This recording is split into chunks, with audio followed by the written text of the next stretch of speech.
Over the last couple years, the U.S. Army has been going through a lot of changes when it comes to ammo production. And the reason is because currently in Ukraine, they're averaging about 8,000 155 millimeter shells a day. And most of that's coming from the United States. But in addition to that, you also have really a small arms race taking place around the world.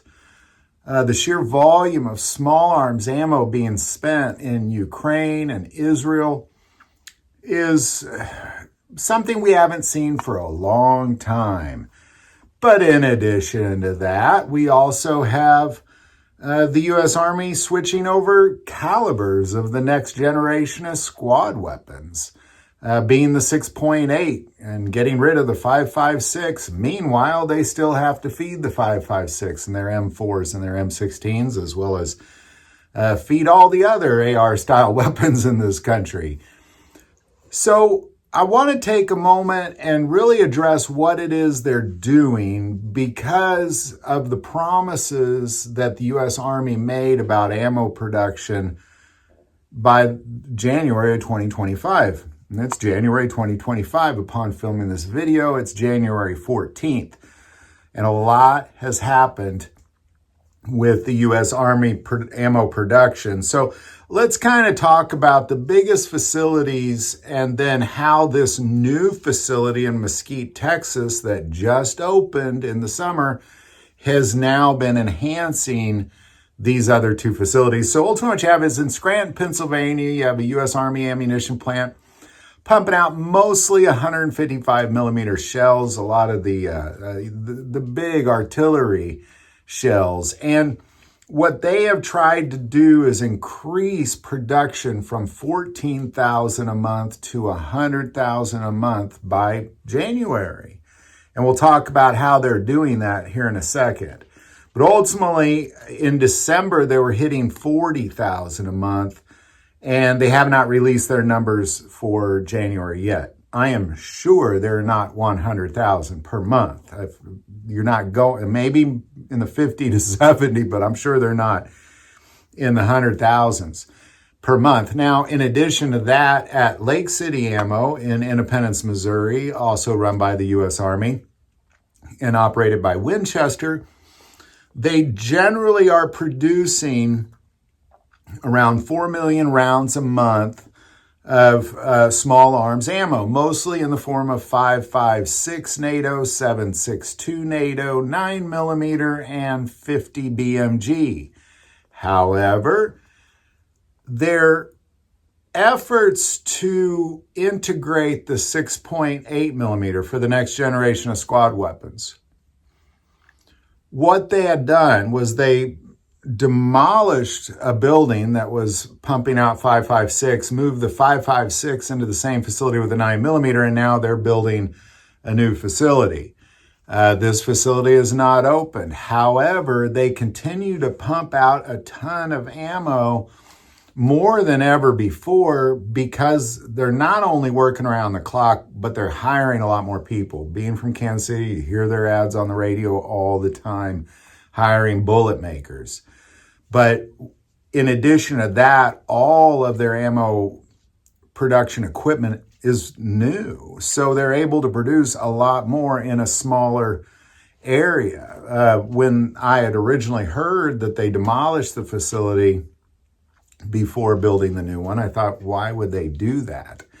But apparently it's working out just fine. So how are they doing this? Because if you recall, when we looked at the problem with ammo, when we had the ammo shortage in 2020, it was really a problem with the raw material.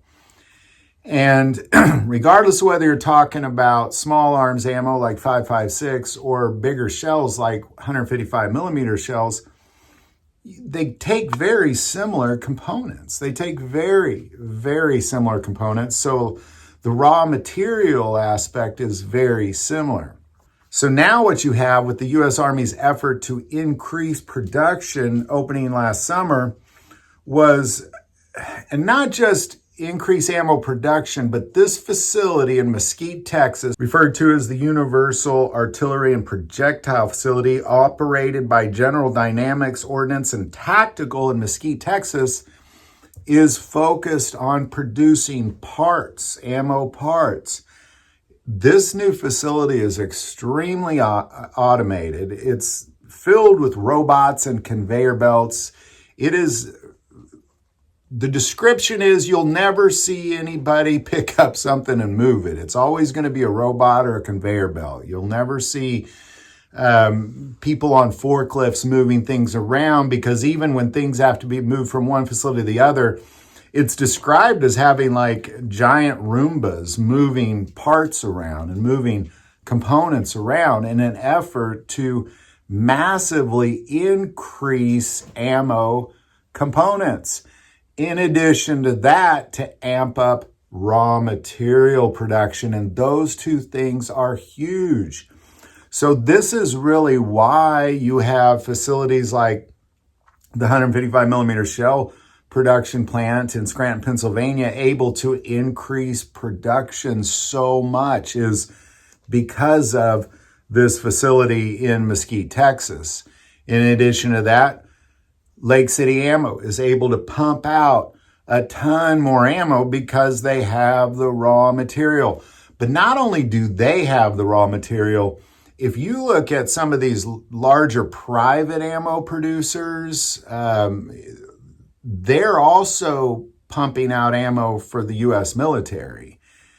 And they're doing it with U.S. military raw materials. So you have Scranton, Pennsylvania pumping out more ammo because of this facility in Mesquite, Texas. You have Lake City Ammo pumping out more ammo, even though their facility is shrunk, temporarily shrunk, because of this facility in Mesquite, Texas. And now you also have private ammo producers producing more ammo because of this facility in Mesquite, Texas that opened last summer. It's a very significant new ammo production facility. They're not producing ammo as a whole. They're producing ammo components and ammo raw materials and doing a great job at it. So there you go. I just want to take a moment and kind of talk about how the U.S.